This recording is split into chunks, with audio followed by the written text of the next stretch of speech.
So, next topic is alcohol, phenol and ether. यामध्ये ज्या कंपाऊंडमध्ये hydroxyl group present असतो त्यांना अल्कोहोल असं म्हटलं जातं. या टॉपिकमध्ये आपल्याला अल्कोहोल, फेनॉल आणि इथर या 3 प्रमुख मुद्द्यांचा अभ्यास करायचा आहे. त्यामध्ये अल्कोहोल हा पहिला पॉईंट आहे. तर अल्कोहोल म्हणजे काय? The alcohols are the compound whose molecules contain hydroxyl group attached to the saturated carbon atom. Again, there are two types of aromatic hydroxy compounds, that is phenol and aromatic alcohol.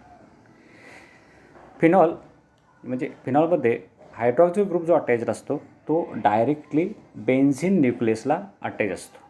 फक्त त्याच वेळी त्याला phenol असं म्हणतात.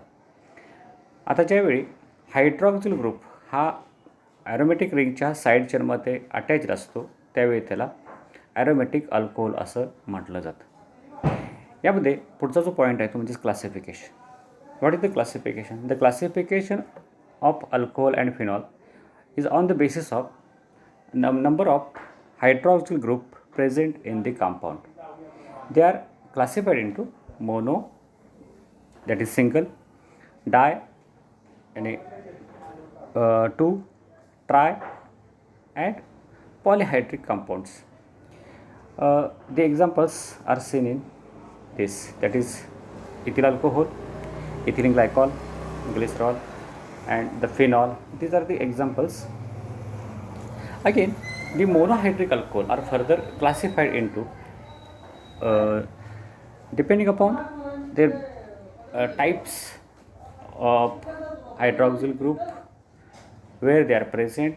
Again, their types of hybridization. They are classified as, first, they are mainly the carbon atom when attached to sp3 hybridized carbon atom.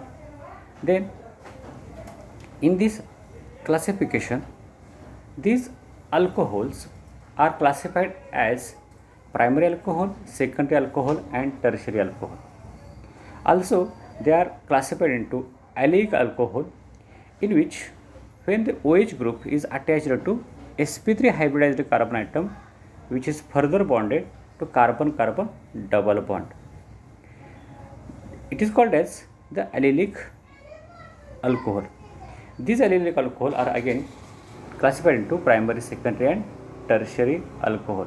म्हणजे allylic alcohol कोणाला म्हणायचं की ज्याच्यामध्ये OH ग्रुप हा sp3 हायब्रिडाइज कार्बन ॲटमला असतो, attached असतो, जो carbon item double बॉन्डच्या पुढचा नेक्स्ट कार्बन असतो. त्यानंतरचा पुढचा जो अल्कोहोल आहे तो म्हणजेच बेन्झिलिक अल्कोहोल. यामध्ये OH ग्रुप हा sp3 हायब्रिडाइज्ड कार्बन ॲटमच्या पुढच्या कार्बनला अटॅच्ड असतो.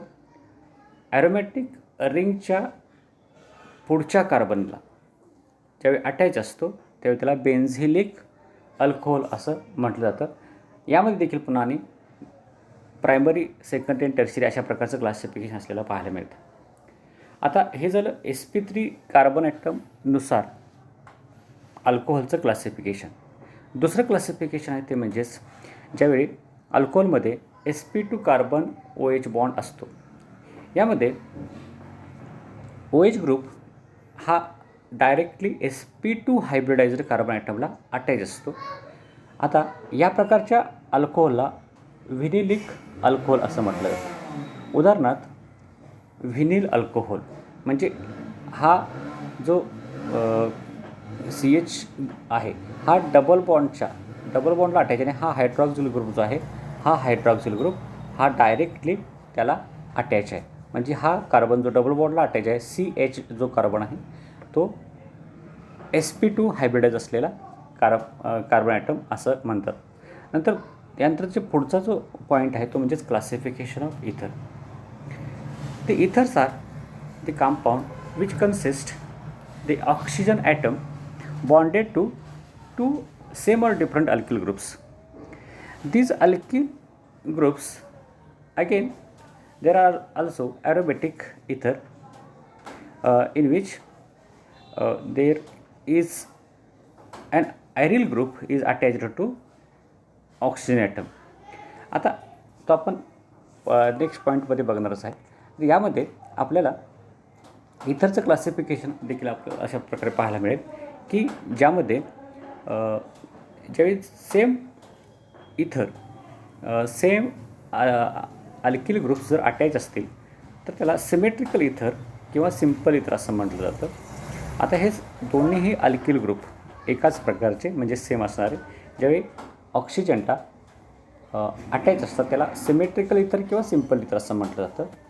म्हणजेच आपण उदाहरण घेऊया CH3OCH3 आणि दुसरा जो इथर आहे तो म्हणजेच अनसिमेट्रिकल इथर ज्याच्यामध्ये दोन वेगवेगळे अल्किल ग्रुप्स हे अटॅच असतात ऑक्सिजनला, त्यावेळी त्याला अनसिमेट्रिकल किंवा मिक्स्ड इथर असं म्हटलं जातं. म्हणजे सहजपणे अशा प्रकारचं क्लासिफिकेशन आपल्याला पाहायला मिळतं. हे जे क्लासिफिकेशन आहे हे क्लासिफिकेशन आपल्याला या प्रकारामध्ये बघा डायमिथिल इथर हे सिम्पल इथर आहे कारण की त्याच्यामध्ये दोन मिथिल ग्रुप जे आहेत हे ऑक्सिजनला डायरेक्टली अटॅच आहेत की ते एकाच प्रकारचे आहेत म्हणून त्याला सिम्पल किंवा सिमेट्रिकल इथर असं म्हणतात. आणि मिक्स्ड इथर किंवा अनसिमेट्रिकल इथर म्हणजे ज्यावेळी दोन वेगवेगळे अल्किल ग्रुप हे ऑक्सिजनला अटॅच असतात त्यावेळी त्याला अनसिमेट्रिकल इथर असं म्हटलं जातं. याच्यामध्ये एका साईडला अल्किल ग्रुप दुसऱ्या साईडला ॲरोमॅटिक म्हणजेच बेंझेटिंग जरी असली तरी त्याला मिक्स्ड इथर असं म्हटलं जातं. आता पुढचा जो मुद्दा आहे तो म्हणजेच नोमेनक्लेचर.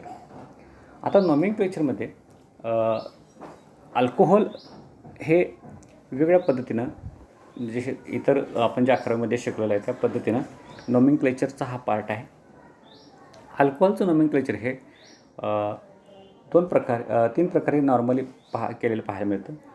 एक म्हणजे कॉमन किंवा ट्रायव्हल नेम्स आहेत, दुसरा आहे कार्बेनॉल सिस्टीम आणि तिसरी आहे IUP सिस्टीम की जी नॉर्मली मेजर कंडिशनमध्ये वापरली जाते. कॉमन नेममध्ये याला जनरली अल्किल अल्कोहोल असं जनरली म्हणता येईल आपल्याला. यामध्ये अल्कोहोलचं जे काही अल्किल ग्रुप आहे त्याचं नाव पहिल्यांदा आणि त्याच्या एंड जो आहे तो अल्कोहोलने केला जातो.